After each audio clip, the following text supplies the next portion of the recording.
राम राम मंडळी, आज ना खूप दिवसानंतर मी एक व्हिडिओ अपलोड करते गावाकडचं जीवन।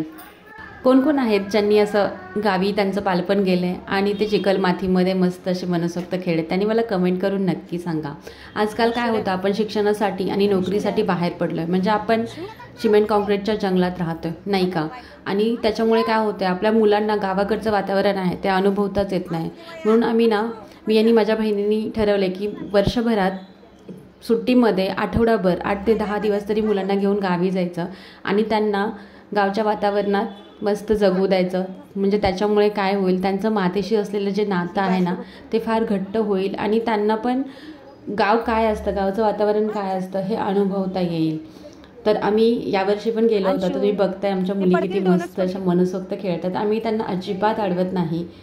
आमचं बालपण तर गावीच गेलं आहे, त्याच्यामुळे जे गावचं वातावरण आहे ते आम्हाला माहिती आहे किंवा आम्ही ते सगळं जगलो आहे। तेच आमच्या मुलांना थोडे तरी दिवस जगता यावं आणि त्यांचं मातीशी जे असलेलं नातं आहे ते त्यांना कळावं आणि ते घट्ट व्हावं, हाच एक आमचा काही तो प्रयत्न आहे। आणि मी सर्वांनाच सांगेल की आपण सुट्टीमध्ये सगळीकडेच फिरायला जातो, पण 2-4 दिवस वेळ काढून एखाद्या गावाकडे जा आणि आपल्या मुलांना गावच्या वातावरणात थोडंसं जगू देत, त्यांचा आनंद बघा।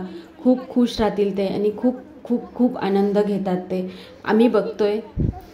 तुम्हाला बी त्याचा एक्सपिरियन्स येईल, तर असं नक्की करून बघा। आणि कोणाला कोणाला माझं म्हणणं पटलंय ते मला कमेंट करून सांगा। बाय।